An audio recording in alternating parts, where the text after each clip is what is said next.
Pupunta ako sa North Point. North Point. Kukunin ko yung ID ko mga guys. Puntahan ko na naman ang North Point after 2 weeks. Bumalik ako sa North Point ngayon. Day off ko. Ginamit ko yung day off ko pagpunta doon sa North Point kasi yun ang sabi ng agency. Kaya okay lang na hindi ko magamit yung magamit ko pa din kasi magkikita kami ng pinsan ko sana ngayon. Kaso puntahan ko muna yung ID ko, tapos saka ako pupunta doon sa pinsan ko sa Sunghosoy. Hindi ko pa alam kung paano pumunta doon, basta hanapin ko na lang sa MTR yung mapa doon sa Blue Line daw. Basta nahirapan ako dati na hanapin yung North Point. Ngayon maghahanap na naman ako ulit ng ibang place. Yung puntaan ko pa yung pinsan ko kasi matagal na ako niyaya kasi ngayon lang siya nakataon na wala siyang amo kasi ang day off niya Sunday. Kaya yaya siya ng yaya sa akin kasi Saturday kasi yung day off ko. Saturday kasi ang day off ko, kaya pinagkataon niya wala siyang amo ngayon. Niyaya ako papunta doon.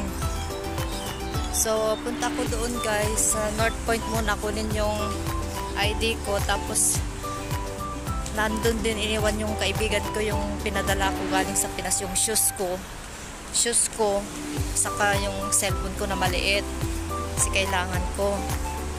Kaya kinuha naman siya, hindi kami nagkatagpo yung kaibigan ko kasi bali 3 days siya doon. Ngayon nakakuha na siya kagabi, iniwan niya na lang doon sa mga kasama niya doon na may na-terminate daw, pero nagkaroon din siya ng amo. Kunin daw siya ng amo niya din ngayon, kaya maaga ako nagising para maabutan ko yun kasi doon niya iniwan yung, sabi ko iwan niya sa Ma'am Susie kasi nakakaya naman doon sa mga staff doon, yung Ma'am Susie. Kasi nag-message ako kay Ma'am Susie, nag-question mark lang siya, kaya nasabi ko sorry, naabala. Nag-sorry na lang ako umingi ng pasensya kasi tarantado ako, papaiwan ko yung shoes ko kasi matagal pa kami magkita ng kaibigan ko yan.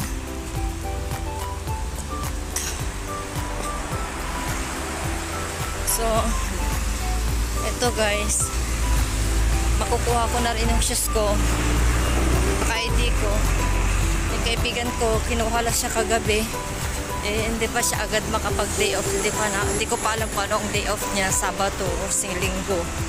Kaya mabuti iniwan niya doon sa isang kasamahan doon sa agency na taga Isabela din, Infana, na kukunin daw siya ng amo niya din ngayon. Kaya maaga ako nagising guys, alas 5, 6:40 ako lumabas. So, punta ako ngayon sa MTR, magsasakay ng MTR para mabilis makarating. Bye-bye na guys, bye-bye. Yung mga kasama ko may kanya-kanya kaming lakad, lahat sakto na may kanya-kanya kaming lakad. Magpapadala din kasi may pauwi sa kanila, may papadala siyang mga gamit na nabili niya dito. Yung mag 8 months na siya, magda 9 months na rin siya ngayon. Yung kasama ko punta sana sa Central, pero sabi niya sasama na lang daw dun sa kasama namin na magpadala. So dito yung huling tagpuan namin dito ay huling pag uuwi ako dito kami nagtatambay pag nauwi na ako ng hapon ng Sabado kasi malapit na yan sa bahay. Hinahatid ako dito.